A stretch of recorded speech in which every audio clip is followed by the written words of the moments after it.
عد تنظروا سويلي كل نهار نعطي فيه الأورو نعطي فيه الدولار نعطي فيه الأورو نعطي فيه الدولار نعطي فيه الدولار نعطي فيه الأورو نعطي فيه الدولار نعطي فيه الدولار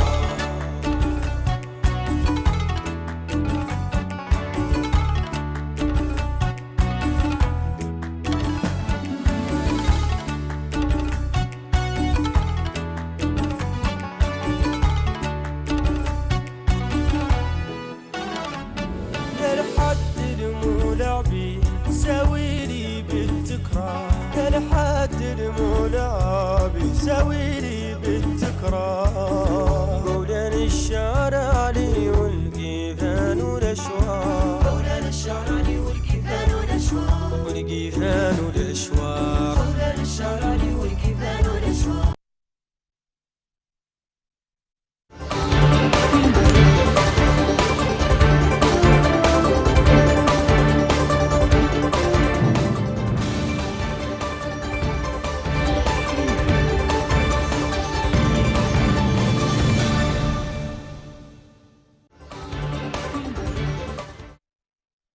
Et bienvenue à votre émission hebdomadaire Al Sahel.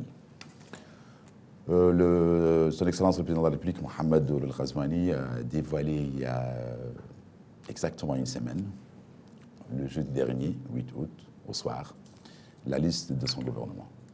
Une équipe de 24 ministres au lieu de 26 dans le gouvernement précédent. 5 ministres ont été reconduits, ce qui ne reflète guère une volonté de rupture avec l'ancien régime, selon quelques observateurs, pour ne pas dire plusieurs observateurs. Continuité pour certains, changement pour d'autres, continuité ou changement, ou plutôt changement dans la continuité, enfin, de la vie générale. Il s'agit d'un gouvernement à moitié technocrate avec du sang neuf. Donc, un peu pour faire une lecture de la formation de ce gouvernement, je reçois, pour vous, chers téléspectateurs, 2 journalistes, dont Jedna Ould, désolé, Jedna Ould, journaliste quotidien de Nouakchott, bonsoir. Bonsoir. Et Cheikh Diane Dia, qui est directeur de publication du journal Le Novateur. Bonsoir. Bonsoir. Voilà, donc on va parler d'un tour d'horizon de la situation politique dans la semaine, mais surtout la formation de ce gouvernement. Donc, disons, on ne peut pas parler de rupture, de rupture avec l'ex-président Aziz, bien sûr. Parce que le président de la République, Ghazouani, a conservé certains ministres de l'ancienne équipe gouvernementale. Mais il a fait entrer des nouveaux aussi, en faisant de sorte de ne pas nommer un homme politique ici de l'opposition dans son nouveau gouvernement. Donc c'est une tactique quand même un peu spéciale.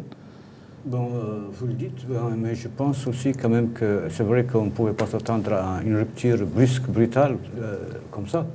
Mais dans la formation du gouvernement, les choix opérés par le président et le Premier ministre pour cette nouvelle équipe, nous avons le net sentiment d'une volonté, même si elle est, je ne dirais pas timide, mais pas tout à fait tranchée, qu'il y a volonté de changement au niveau au moins de l'équipe gouvernementale. C'est là, évidemment, pendant toute une semaine, nous avons rongé nos freins pour voir ce qu'il y a de sortir des consultations engagées par le Premier ministre. Je pense que dans une grande partie, dans une grande mesure, les attentes ne sont pas totalement déçues. Encore que les personnes qui sont restées dans le gouvernement ne reflètent pas forcément un choix politique de perpétuer l'ancien régime, mais surtout parce qu'il s'agit d'hommes et de femmes, ou de femmes et d'hommes, qui ont quand même certains mérites dans la gestion de leur département. Je rappelle bien sûr que le premier gouvernement du président de la République, Mohamed Ghazouani, parmi ceux qui ont gardé leur poste, il y a l'ancien commissaire de l'OMVS, Hamza Mazouk, qui a fait son entrée dans le gouvernement. Et bien aussi, je pense, ministre de l'Intérieur, bien sûr. Et Mohamed Abdel Fattah, qui était ministre du Pétrole, de l'Énergie et des Mines, soit Aziz, qui occupe aussi le même poste. Là, on parle de ceux qui ont... Bon, bien sûr, il y en a 53, parce que je peux rapidement vous donner la composition du gouvernement. Docteur Haïmoud Ramadan, qui est ministre de la Justice. Ismaïl Cheikh Ahmed, qui est ministre des Affaires étrangères, de la coopération des Mauritaniens à l'étranger, bien sûr, celui-là a conservé son poste. Hassan Eoul Sidi, qui est ministre de la Défense nationale, c'est un entrant. Mohamed Saoud Merzouk, ministre de l'Intérieur et de la centralisation, c'est un entrant, un ancien ministre aussi, mais Cheikh Kibir Ouloumoulaye Tara, ministre de l'économie et de l'industrie, Mohamed Lamine Ouledebi, qui est ministre des Finances, Daoud Sid Ahmed Tab, qui est ministre des Affaires islamiques et de l'enseignement originel. Puis vous avez Adama Sonko, ministre de l'enseignement. Sonko. Parce que le nom de ce ministre, il y a S-O-K-O. C'est Soko, voilà. Adama Soko, ministre de l'enseignement fondamental et de la réforme de l'éducation. Et je pense que son nom, c'est écrit Sonko sur plusieurs sites internet, et d'ailleurs dans certains sites qui sont des sites officiels. Alors que c'est Soko, S-O-K-O. Mohamed Amin Ouleye, qui est ministre de l'enseignement secondaire de la formation technique professionnelle. Mohamed Aïl Al-Fatah, ministre du pétrole et de l'énergie, celui-là aussi a gardé son poste de ministre. Et Kamara Saloum Mohamed, ministre de la fonction publique, travail et de la modernisation de l'administration. Nedrou El-Hamid, qui est ministre de la Santé. Bien sûr, c'est des docteurs, je n'ai pas dit. Nano Chourak, ministre de l'économie. Mohamed Sid Ahmed, ministre du commerce et du tourisme. Khajet Mtbouk, qui est ministre de l'habitat, de l'urbanisme et de l'aménagement du territoire. Dioul Zayn, qui est ministre du développement rural. Mohamed Oul Hamid, ministre de l'équipement de transport. Naam Toumknas, ministre de l'hydraulique et de l'assainissement. Celle-là aussi a gardé son poste. Dr Sidi Ould Salim, bien sûr, qui est ministre de l'enseignement supérieur, de la recherche scientifique et de technologie de l'information et de la communication et qui est porte-parole du gouvernement depuis 2 jours, d'ailleurs. Il a fait sa sortie aujourd'hui, dont on va certainement en parler. C'est Dr Mohamed Ould Qabr, qui est ministre de la culture, de l'artisanat et de la relations avec le Parlement, qui était porte-parole du gouvernement, qui lui plie. Dr Talib Sid Ahmed, qui est ministre de l'Emploi, de l'Agence des Sports. Dr Nena Khan, ministre des Affaires sociales de l'Enfance et de la Famille. Marem Bekay, ministre de l'Environnement et du Développement durable. Et Nyang Djibril, ministre secrétaire général du gouvernement. Habib Oulham, ministre délégué auprès du ministre de l'économie et de l'industrie, chargé de la promotion de l'investissement et du développement industriel. Donc 5 nouveaux entrants. Voilà, vite fait. Non, on a fait. 5 nouveaux entrants. 5 anciens, non, je ne parle pas de Ouais. Vous auriez dû commencer par citer ceux qui sont entrés pour... Non, on va parler des entrants, mais là on parle de ceux qui ont gardé leur portefeuille. Bon, moi je pense que, comme l'ont dit d'ailleurs beaucoup d'observateurs, c'est un gouvernement, bon, un peu, comme on dirait, mi-figue, mi-raisin, dans la mesure où l'architecture globale n'a pas totalement changé en termes de portefeuille, en termes de compétences, mais sur le plan, si vous voulez, de la nouveauté, la particularité de ce gouvernement, c'est qu'il y a eu quand même de nouveaux entrants, comme on l'a dit, et ils sont en bon nombre d'ailleurs, heureusement d'ailleurs, parce que... Donc personne n'est ici de bon, de certains ont déjà occupé... De l'opposition, je dis. Non, on ne peut pas parler pour le moment de l'opposition. De ceux qui s'opposaient au président Aziz. Ce sont des personnalités, à première vue, certaines d'entre elles, plus ou moins indépendantes, je dirais, indépendantes du point de vue technocratique, c'est des technocrates. Mais sachez que, quelles que soient vos compétences, quand vous intégrez un gouvernement, il y a de fortes chances que vous basculez dans la politique. Parce que entre le technocrate et le politique, il n'y a qu'un petit pas à faire. On peut positiver ce gouvernement en disant effectivement que c'est un gouvernement de compétences au vu des profits des nouveaux ministres. Mais compétences, il y en a eu dans ce pays. On ne peut pas parler, on n'a jamais eu un gouvernement formé qu'on peut appeler un gouvernement d'incompétence. Parce que chacun peut se prévaloir, chaque président, chaque premier ministre peut prévaloir d'avoir mis en place un gouvernement de compétences. Mais il faudrait peut-être donner du temps à ce gouvernement. C'est-à-dire, pour ceux qui parlent de rupture, ou de changement dans la stabilité, ou de continuité, enfin, bon, en fait, je termine l'idée. J'ai dit qu'il faudrait donner un peu du temps au temps pour savoir justement jusqu'où iront justement ces compétences-là. Maintenant, pour revenir à votre question, gouvernement de rupture, à moitié gouvernement de rupture, gouvernement de renouveau, on peut dire effectivement qu'il y a une tendance au renouveau. Et c'est là, d'ailleurs, se voit clairement à travers l'architecture du nouveau gouvernement. Maintenant, définissons ce qu'est qu'un gouvernement de rupture. Un gouvernement de rupture, c'est par rapport à une volonté de se départir justement d'une grande partie de l'équipe gouvernementale. Et si c'est le cas, je pense que c'est un gouvernement de rupture. Un gouvernement de continuité, on peut également le qualifier ainsi, dans la mesure où quand même il y a eu certains ministres, qui étaient là, qui sont revenus, et qui étaient là et qui sont restés. Qui ont même gardé les mêmes portefeuilles. Qui ont gardé parfois le même portefeuille. Ouais. Là, c'est difficile de parler tout de suite de rupture. Je pense qu'il y a quelques précisions à faire à ce sujet aussi, parce que le choix n'a pas toujours été dicté par le background politique des ministres, parce que à une écrasante majorité, tous les ministres qui forment aujourd'hui le gouvernement n'ont pas de, je veux dire, ne sont pas connus par un activisme politique particulier. Partisan. Donc on a l'impression que le président a voulu le gouvernement au-dessus de la mêlée, parce que nous sentons, même dans le camp de la majorité ou de l'UPR, un mécontentement, parce que on va en parler de ce mécontentement. Pour eux, leur soutien ne se reflète pas dans le gouvernement. Pour autant, il faut reconnaître par exemple que le fait que, par exemple, le ministre de la Justice est un pur produit de la maison justice elle-même, Haïmoud, qui est quand même oui.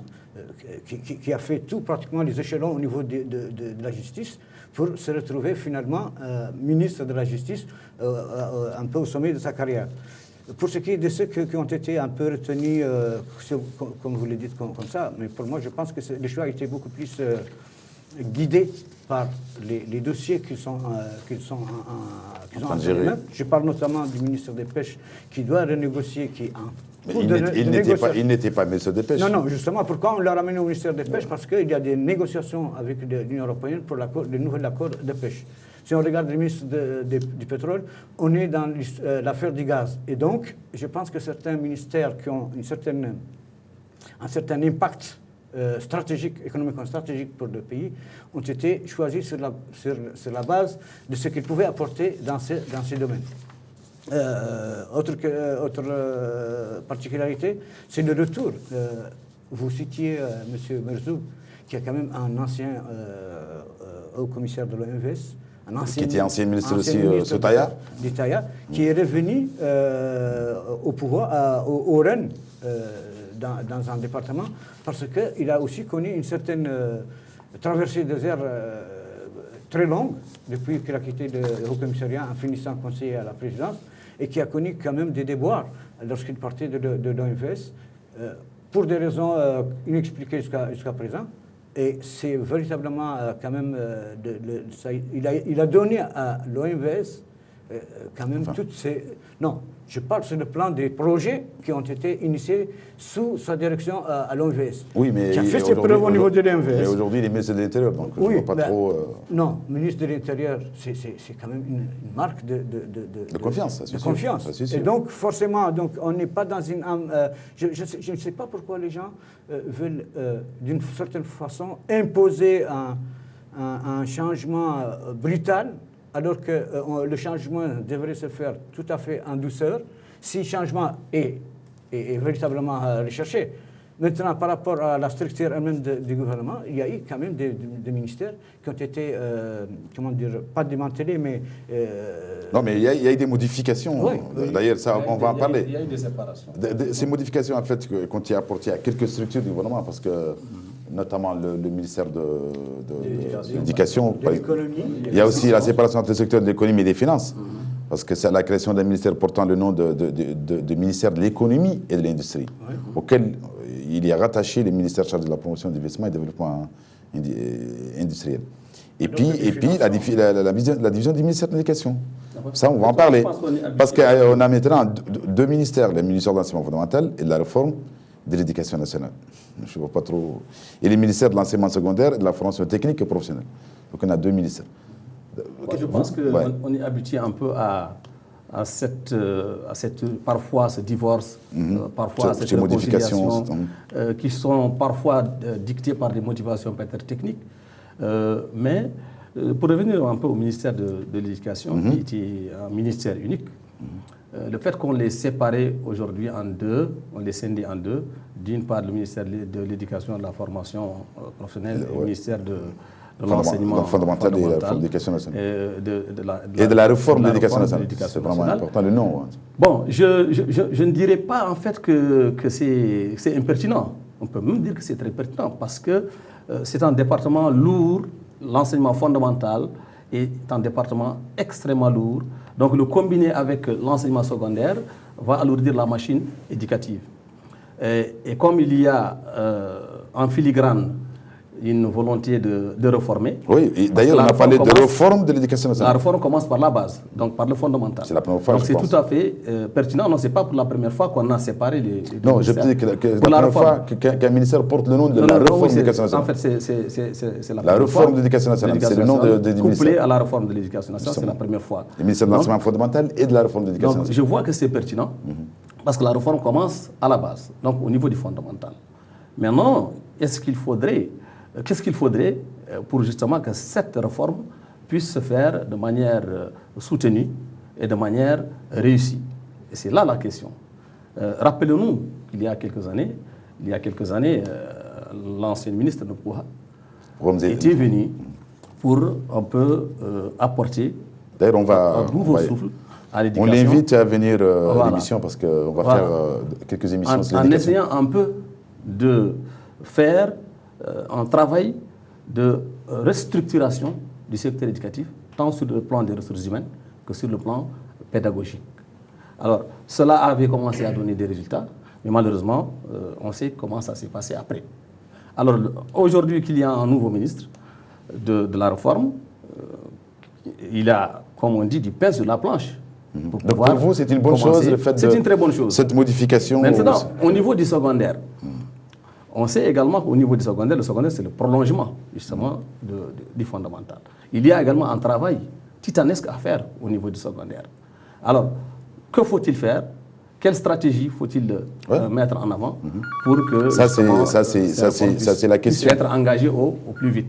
Donc on va revenir peut-être prochainement sur ces questions-là. Je pense qu'il faut rendre à César ce qui lui appartient, parce que depuis le début de sa campagne, le président actuel a fait de la réforme du système éducatif pour justement ses incidences sociales et sur l'unité nationale son cheval de bataille. C'est-à-dire il a promis de donner à l'école républicaine son lustre d'antan.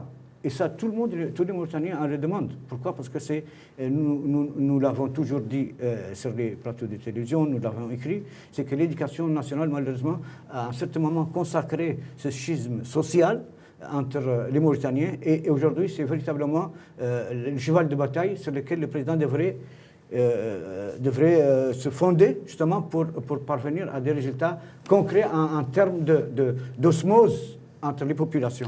Donc, en fait, ces modifications-là, quand on parle déjà des finances et de l'économie, d'abord... Je voulais juste d'ajouter juste qu'on ait décidé de choisir une dénomination particulière au ministère de l'enseignement fondamental et de la réforme de l'éducation nationale. C'est assez significatif et assez indicateur, en fait, de la perception de l'analyse. Ça veut dire qu'il y aura une réforme, quoi. Oui, justement, de l'analyse du système éducatif en Mauritanie.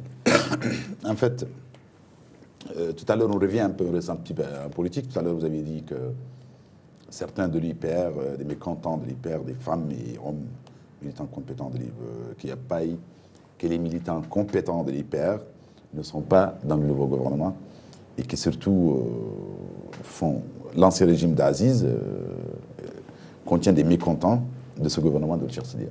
Parce que vraiment, il y en a même qui sont montés au créneau. Il faut penser pourquoi déjà ils le font et puis qu'est-ce que ça peut donner. Écoutez, je ne sais pas s'ils veulent se subroger au président de la République, mais je pense que le vote a été fait pour légitimer un président et non un parti. Ça, c'est vraiment, même s'ils ont participé justement à cette campagne. Ceci dit, comme je l'ai dit tantôt, nous avons l'impression que le nouveau gouvernement est sorti en fait des paramètres traditionnels habituels où il y avait un savant dosage ethnique, tribal et politique pour donner la chance, et accordons-nous cette chance, ce moratoire de 100 jours, former un gouvernement de cadres compétents, technocrates, qui, espérons-le, à la fin, apporteront quelque chose que nous n'avons pas connu jusqu'à présent. Je pense que le fait que l'UPR ou la majorité présidentielle ou l'opposition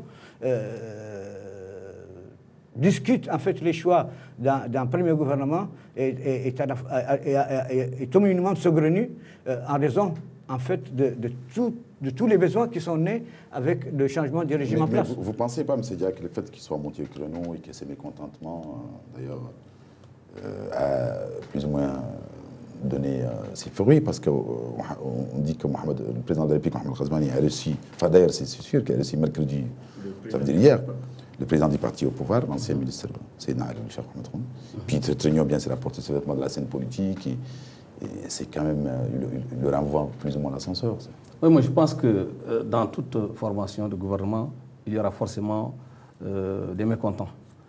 Parce que, imaginons... En tant que parti, là, ça les partis, c'est oui, imaginons qu'un parti qui ait soutenu quand même une candidature, à la fin, se retrouve un peu, je ne dirais pas totalement isolé, mais se retrouve un peu lésé par rapport à la distribution des dividendes, parce qu'on est habitué toujours à une distribution de dividendes politiques. Oui, quand vous soutenez en général un candidat, une fois qu'il est porté au pouvoir, alors vous avez tout de suite hâte de pouvoir obtenir gain de cause de ce que vous avez consenti comme effort. Oui, alors nous, donc c'est cette mauvaise habitude, malheureusement. Mais ce n'est pas une mauvaise habitude. En fait, une mauvaise habitude, parce que tout simplement, on doit soutenir, parfois sans contrepartie directe. Oui. Vous pouvez soutenir le programme d'un candidat, vous pouvez soutenir les ambitions politiques d'un candidat, mais de là à espérer tout de suite un retour de l'ascenseur, je pense que c'est prématuré. Il faut attendre peut-être dans 2 ans, dans une année, dans quelques mois. Mais de là à se conformer en gouvernement et tout de suite, il y a levé de bouclier, ça signifie que c'est de l'opportunisme. L'IPR, c'est quand même le bras politique. Oui, mais mais l'IPR n'est pas composé que de 2 personnes ou 3 personnes. L'IPR est composé de combien de cadres? L'IPR est composé de combien de personnalités? On ne peut pas, dans un gouvernement, nommer tout le parti dans un gouvernement. Ce n'est pas possible. Et ces mécontentements ne sont pas seulement ressentis au niveau de l'IPR, au niveau aussi des communautés. Parce qu'il y a certaines communautés... Ah bien sûr, on va en parler. D'ailleurs, on va en parler. On va en parler parce que là c'est un autre sujet.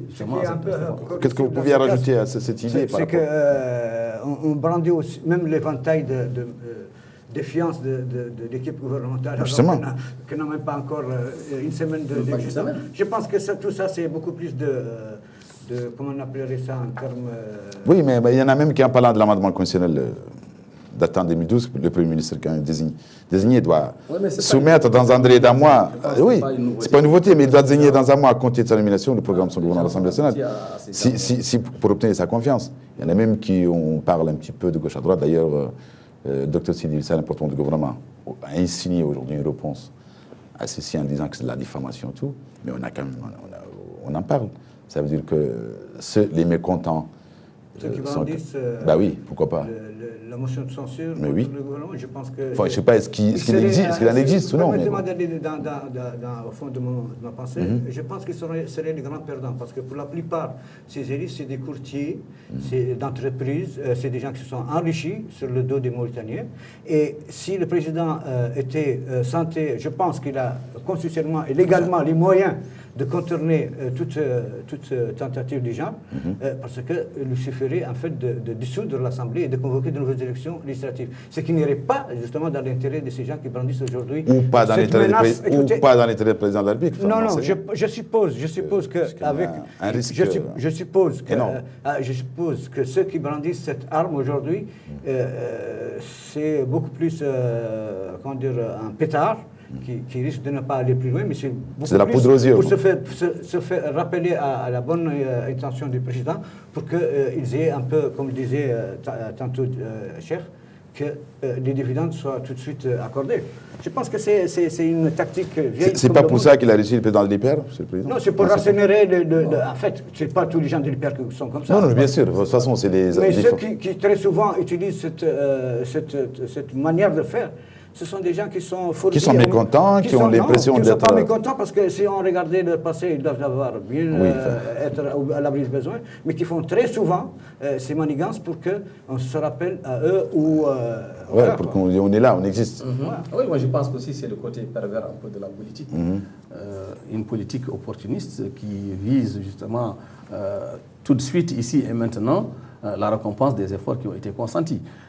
Bon, je pense que de toutes les façons, les mécontents, il y en aura encore et il y en aura toujours, mais tout dépendra de l'attitude du président de la République par rapport justement à sa volonté d'imposer un nouveau style, d'imposer une nouvelle ligne directrice pour son gouvernement, pour le gouvernement du Premier ministre, qui à son tour va se charger d'exécuter tout simplement son programme politique dans tous les domaines, en matière de l'éducation, en matière de la santé, en matière de développement local, en matière, etc., etc.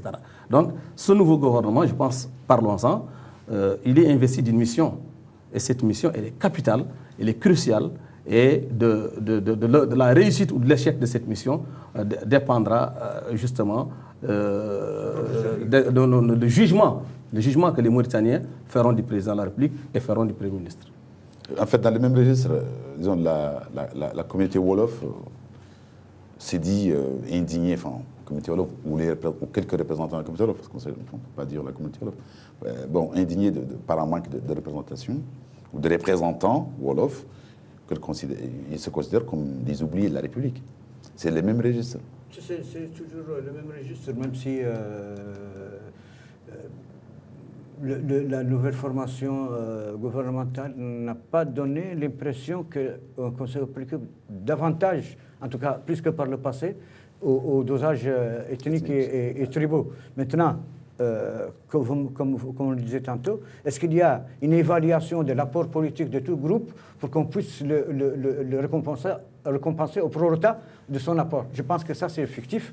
On ne peut pas le faire, on ne peut pas l'évaluer. Si d'aventure on pouvait le faire, c'est peut-être pour les initiatives qui se sont faites sous un même couvert pour soutenir le président, mais pas forcément pour les partis politiques dont l'action était très souvent pendant la campagne, en tout cas, à juger par ce qu'on a vu dans la campagne, était très, très, très timorée.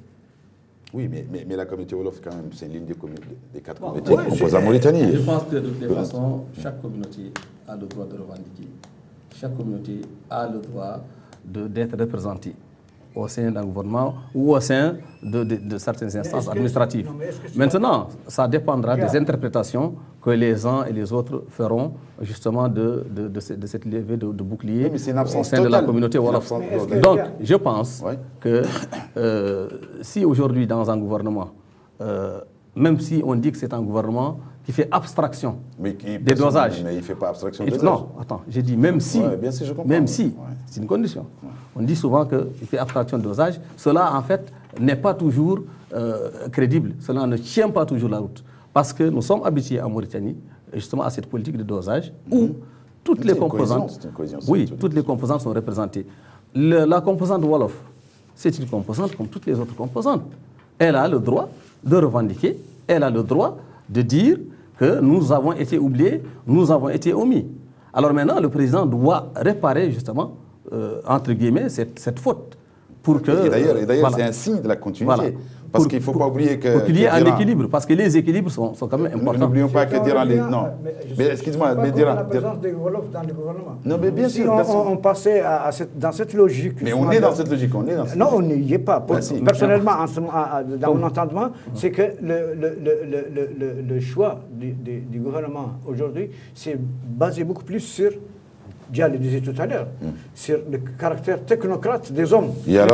Maintenant, on peut les juger après une période pour savoir ce qu'ils ont apporté de nouveau. C'est ce que je disais encore plus tôt. Non, mais on ne peut pas dire technocrate parce que c'est comme si on est ici. Il n'y a pas un manque de cadres diplômés dans la communauté Wolof. Donc, non, pas du tout. Justement. Non, ça, je regrette. Là, sur ce plan, par exemple, on peut le regretter. Bien sûr, mais ce n'est pas parce que c'est un poste politique qui évolue à une communauté plutôt que l'autre. Est-ce que c'est un droit qui doit être accordé à toutes les autres communautés de notre pays? Les mentalités, les attitudes n'ont pas évolué, les réflexes n'ont pas évolué au sein de nos dirigeants.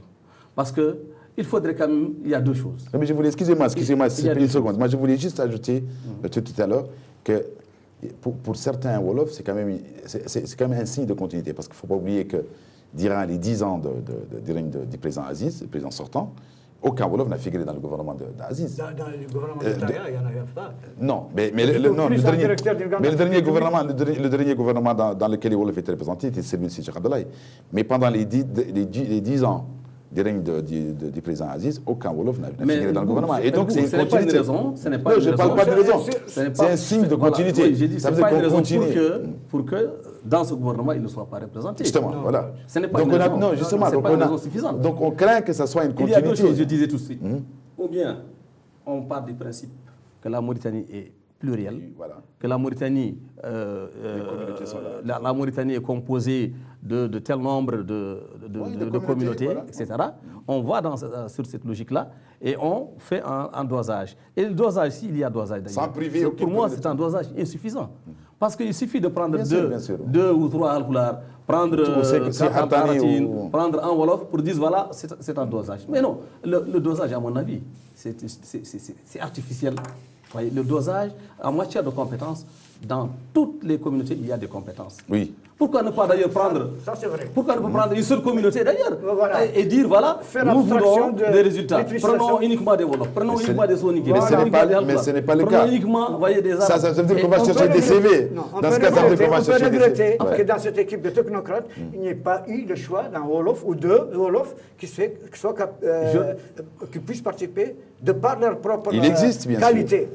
Ça, on le regrette. Mais on ne peut pas demander à ce que, c'est d'ailleurs un terrain très glissant, de dire que chaque communauté soit représentée par un tel nombre de personnes, parce que l'État n'y est plus. Ça devient un conglomérat d'ethnies et l'État n'y est plus. Ce qui est mieux pour les Mauritaniens. Oui, mais est-ce qu'on ne peut pas inverser l'unité nationale? Je ne donne pas de leçons. Et l'unité nationale dans tout ça, elle est où? Si on n'est pas... Je veux dire qu'on ne pourrait pas aussi admettre l'inverse. C'est-à-dire... L'unité nationale dans tout ça, si c'est pas... On ne peut pas admettre l'inverse et trouver que c'est normal. Par exemple, prendre une communauté, vous voyez, prétendre que c'est la communauté majoritaire, on va prendre 20 de cette communauté. Et pour les autres communautés, on va représenter ou sous-représenter 1, 2, 3, 4.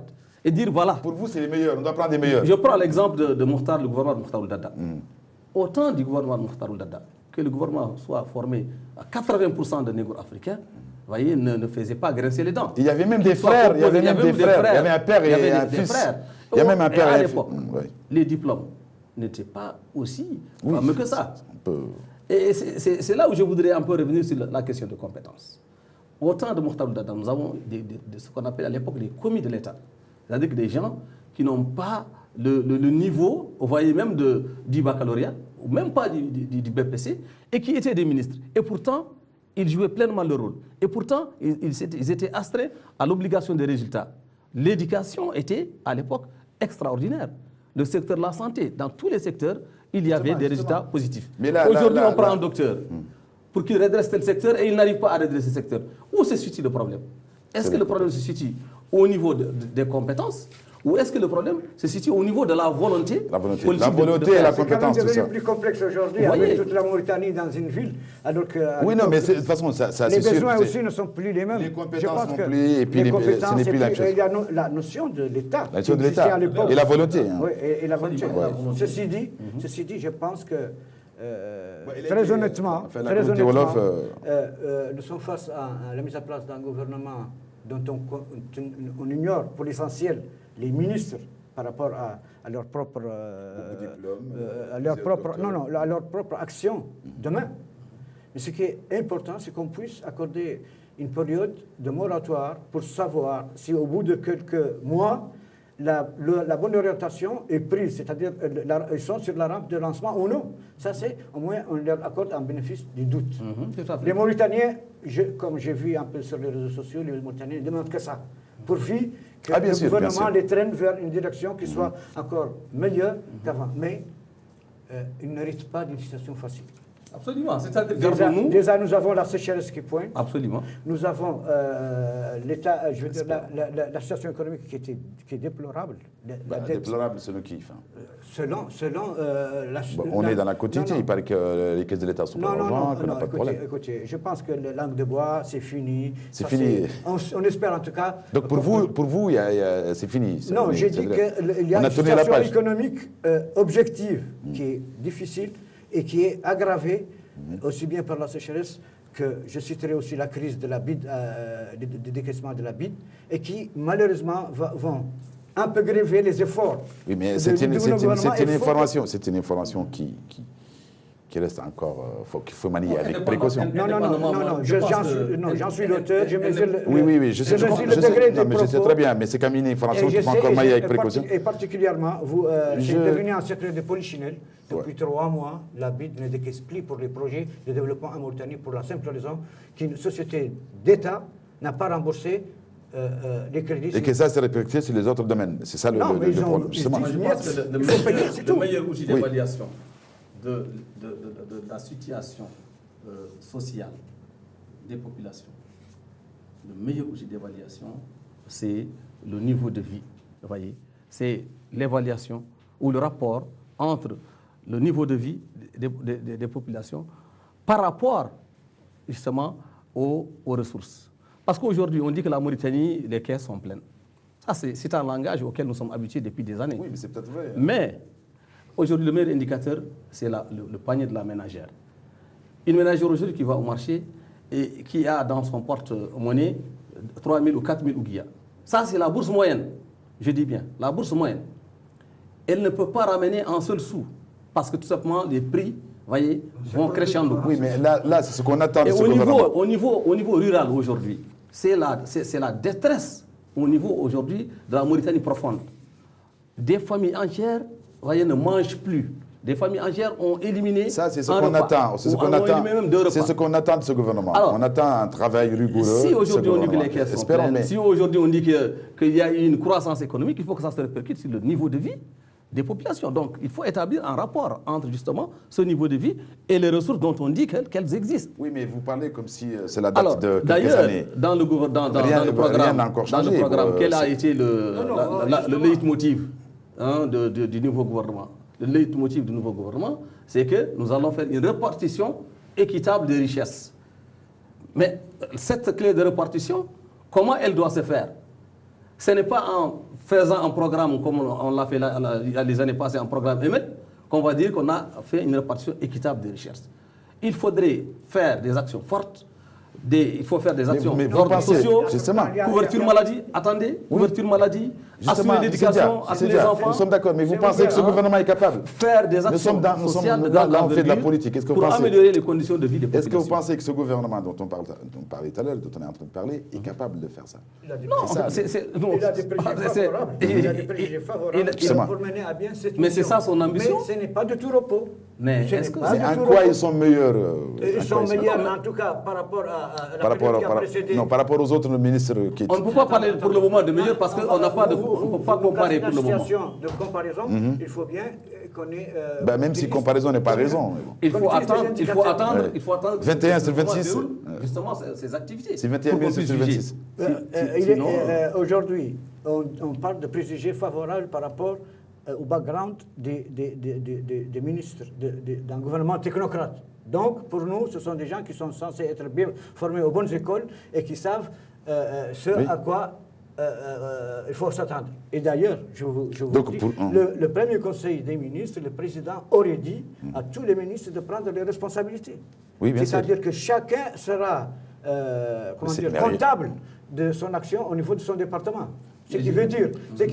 Qu'est-ce qu'il y a de particulièrement nouveau dans ça? Non, mais il est très tôt pour en juger, mais il y a déjà l'ambiance qu'il y a. Oui, mais l'ambiance. Ça a toujours été la même ambiance. Non, attendez. Après, au début, c'est toujours l'ambiance. Mais après 5 ans, 10 ans, vous avez... Oui, wait and see. Là, on n'est pas encore, oui. Non, je veux dire, mais tu nous poses dans une situation de comparaison. Aujourd'hui, par exemple,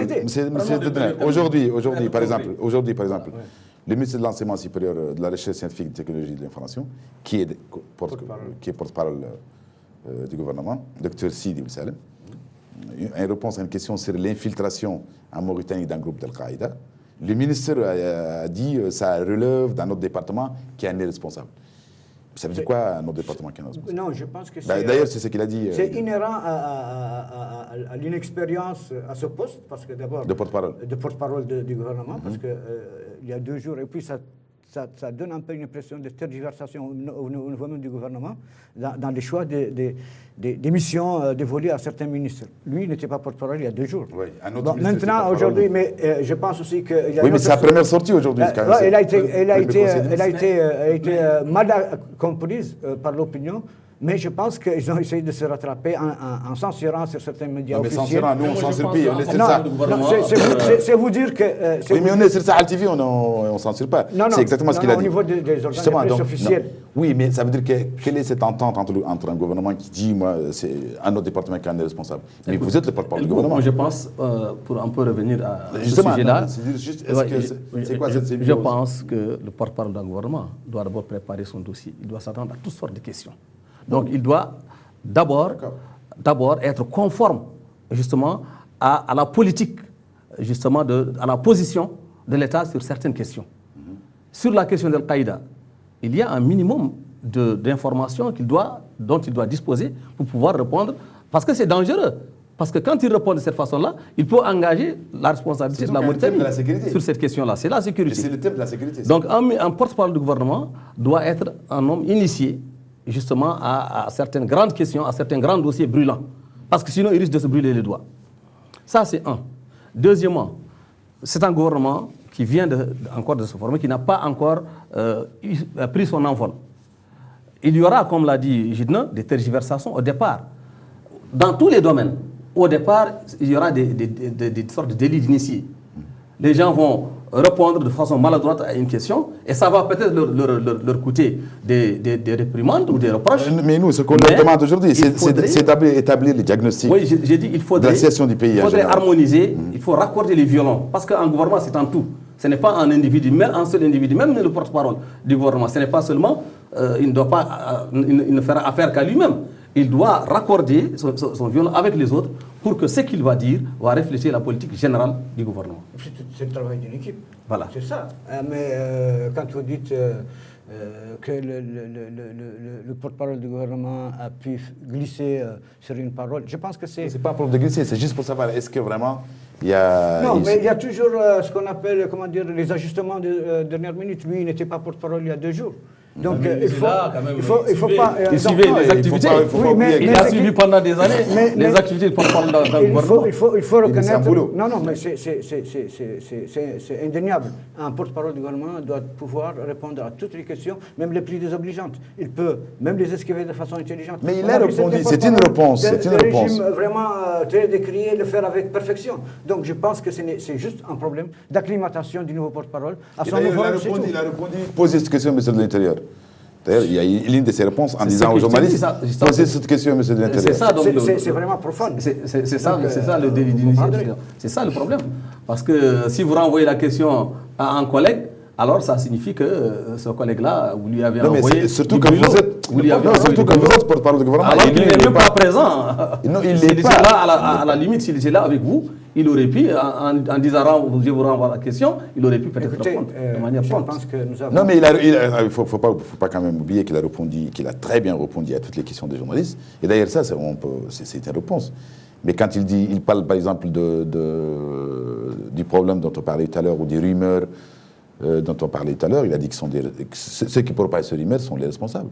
Parce qu'il n'y a aucune affirmation et que c'est des rumeurs. Il a très bien répondu aux questions. Mais le problème de dire à un journaliste, posez cette question à M. de l'Intérieur alors que vous êtes porte-parole du gouvernement, c'est vrai que c'est...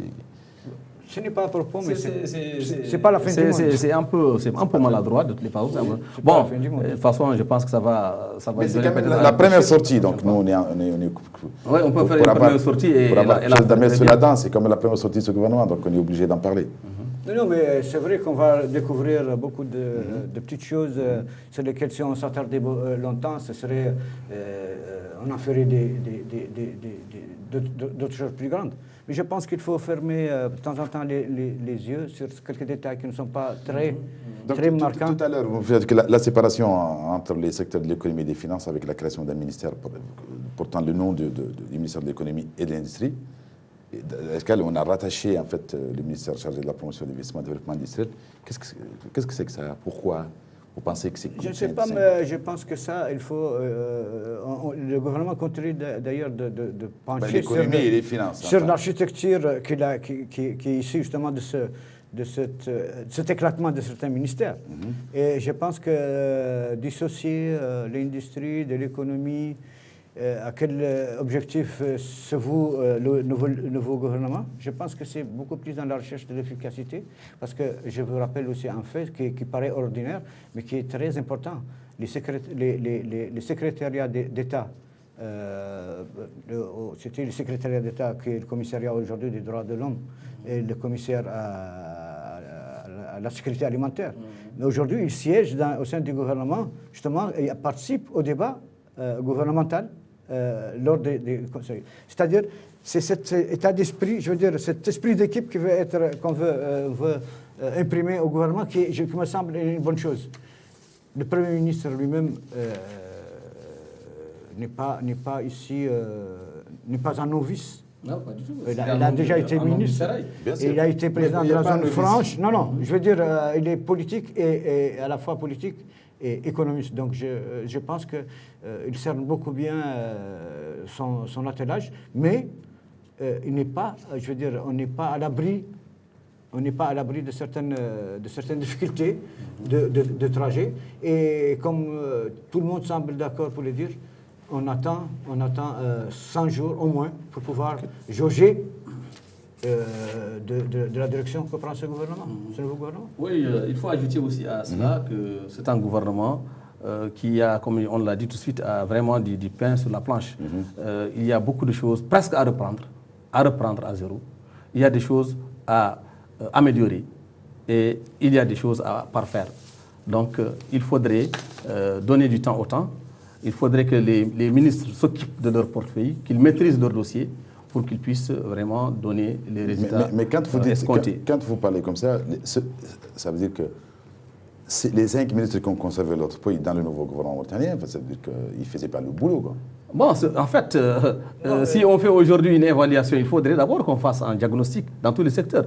Ce n'est pas parce que tel ministre a conservé... à quelqu'un qui est là, faites-moi le diagnostic, il va vous dire ce n'est pas parce que... Attends, ce n'est pas parce que... Pas seulement pour ça qu'ils sont là. Non, je ne parle pas pour ça, mais vous ne pouvez pas leur demander. Ce n'est pas parce que ce ministre garde toujours le même portefeuille qu'il est performant.